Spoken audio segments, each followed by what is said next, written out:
Welcome back to the Spector Creative channel with me, your host, Scott, Toy Guru Neitlich. If you're on this channel, you're probably a big fan of toys. I'm a big fan of toys myself.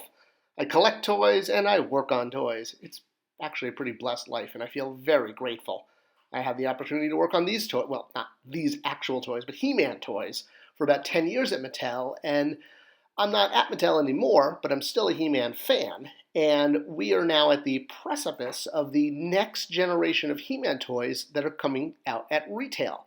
The Motu Masterverse, or Revelations, toy line. I'm getting my mixed up with my Bible books and my Matrix movies. All right, so we've had some sneak peeks of this line for a couple months now. We saw figures in shadow, we saw boxes, then we saw a little bit of art of figures. Recently we got a comic book that really kind of showed what this universe is going to look like, and we can kind of imagine what it will be like as the toys in the show. And we saw some packaged figures leak. But now, finally, we have official images of the toys that Mattel has sent out to the media, so we can discuss and review and talk about them. So a lot of people are asking me what I think, and I'm glad to contribute, but no, this is my opinion as a He-Man fan. I don't work on this line. So my opinion, I like them, I do. They look a lot like Origins in the sense that there's not much deco, as I would expect from what would be considered, a SKU aimed that the adult collector would also be really into. Skeletor's got a little bit more. He's got a nice wash on his face, but at first glance, I feel like a lot of the figures look very bright, much like Origins, which is one of the things I like about Origins, is the the minimal use of color and molded parts. But like Mossman here looks like he kind of needed a wash, a paint wash, not a wash in bath, a paint wash on his body. He's got all those details, those mossy details, but you can't really see them. They don't pop because there's very minimal deco on him. And I don't know. I kind of like my gut reaction, my Spidey sense, my He-Man sense tells me that these figures may have been cost reduced, meaning deco removed to make them at the SRP they need to be at. I have no proof of that.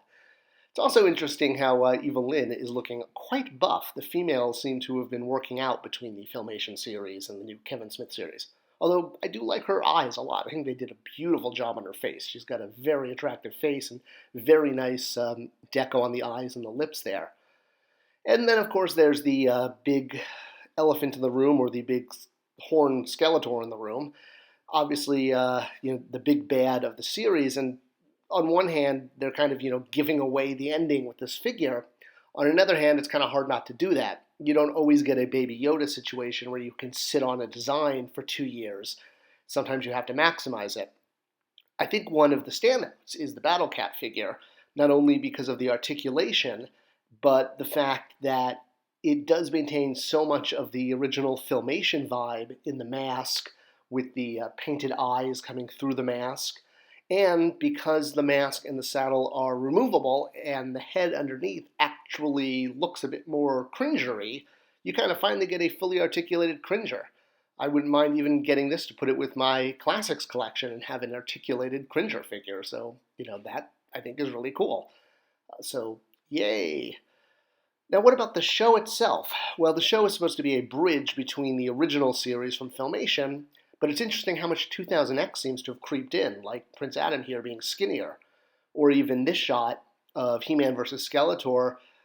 I don't know, it just, to me, I almost had to do a double take. Am I looking at a 2000X still shot? It kind of reminded me a lot of, I guess this kind of thing.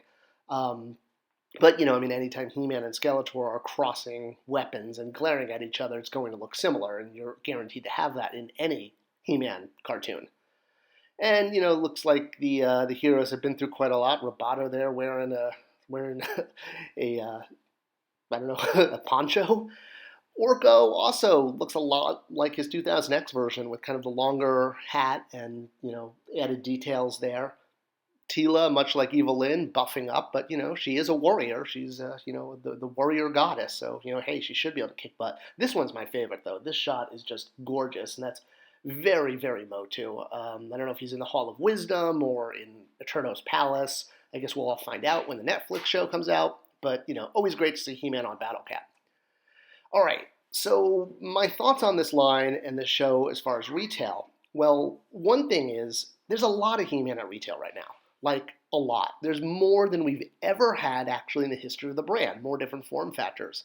We have 5-inch, we have minis, we have Fisher-Price Little People, we have Imaginext oversized 10-inch figures, and we have the Mega Construx figures. So why so much at retail at the same time? Well, there is a big reason for this. When it comes to the brand, because of the way copyrights are working, we're now looking at Yes, the ticking clock! Yep, in 2023, all rights to the property, to the best of my knowledge, revert to Universal. And while Mattel currently has toy rights and first pass at toy rights, Universal will retain all rights starting in 2023. It doesn't mean they can't continue to license out the brand to Mattel. That could absolutely happen. But there's no guarantee of that. And I know fans have been saying online, like, wait a minute, it says on packaging, like, TM and copyright Mattel, Toy Guru's a liar, liar.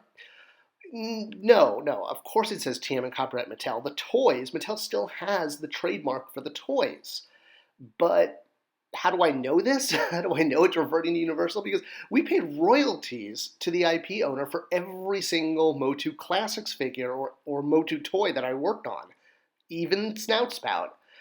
All figures that had the Motu brand had to have a royalty paid to the owner of the brand. At the time that I was at Mattel, when I was working on Motu Classics, the owner of the brand was Classic Media. But since then, there have been quite a few acquisitions, some buyouts, some bankruptcies, all sorts of things, and it's kind of like one fish eating another fish, eating another fish. There's always a bigger fish. And now it's with Universal.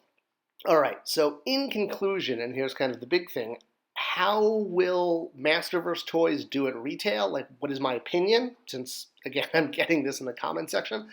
Well, history does repeat itself. And looking at the last time Motu had a mass line at retail with media, meaning not Origins. Origins is aimed at the parents who grew up with the toy and now want to play with the toy with their children. Of course, collectors may buy it too, but the target audience is mom or dad buying it for their children and the children wanting to play with it.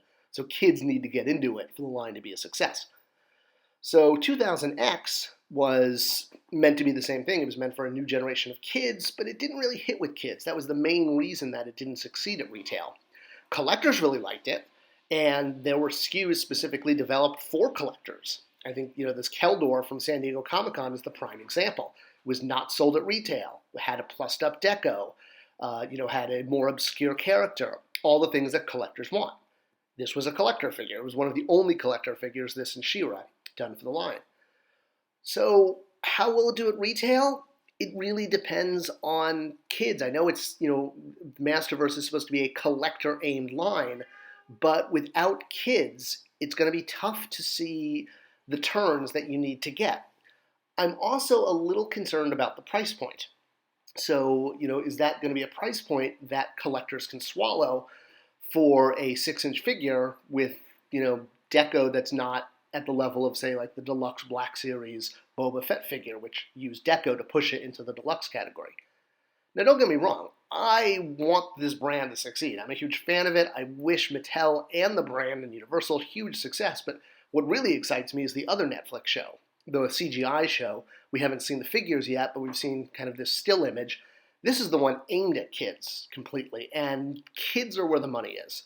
So if Motu is going to succeed, this is the show I'm keeping an eye on. Masterverse and Revelations is going to be cool. I'm excited to watch it. But for long-term success for the brand, it's the kids and the money that the CGI show will do that I think is where to bet on. I hope you enjoyed this video, and give me a subscription because it tells YouTube to share it with more people. And that's all the fun, sharing videos. Thanks for watching, and I'll see you next time.